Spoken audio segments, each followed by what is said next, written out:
المغرب ينال شرف تنظيم مونديال 2030 برفقة إسبانيا والبرتغال.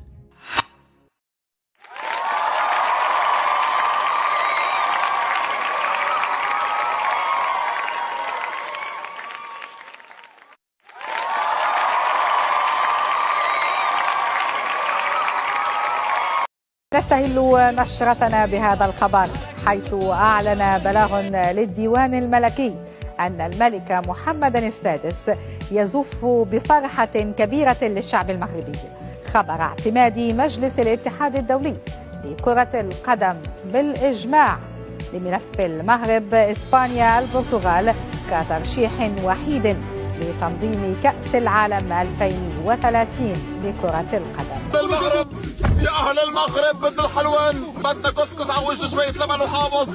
رسميا المغرب حتستضيف كأس العالم 2030 كتاني دولة عربية تستضيفه من بعد دولة قطر. مبروك للمروك. لا كوب دي موند في 2030 اوفيسيال. يا تبون الليله تبات تتوجع عند الزهره وتقول لها واش اداني لهذا البوليتيك يا الزهره واش. الملف المشترك بين المغرب وإسبانيا والبرتغال بالفعل فاز بشرف تنظيم كأس العالم 2030، ولكن البطولة ستقام في 3 قارات مختلفة و6 دول بمناسبة مرور قرن لهذه المسابقة. وهاد الدول ديال قارة أمريكا الجنوبية اللي هما الأرجنتين والأوروغواي والباراغواي غادي يلعبوا المباريات الافتتاحية ديالهم في بلدانهم فقط، وستقام بقية المباريات في المغرب وإسبانيا والبرتغال.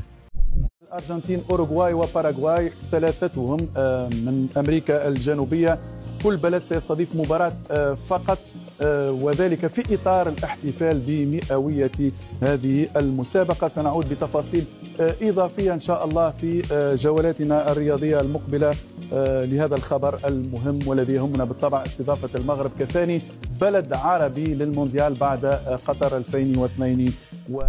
وهذا الشيء كيعني بلي المغرب وإسبانيا والبرتغال والأرجنتين والأوروغواي والباراغواي هما أول المنتخبات المتأهلة لكأس العالم 2030.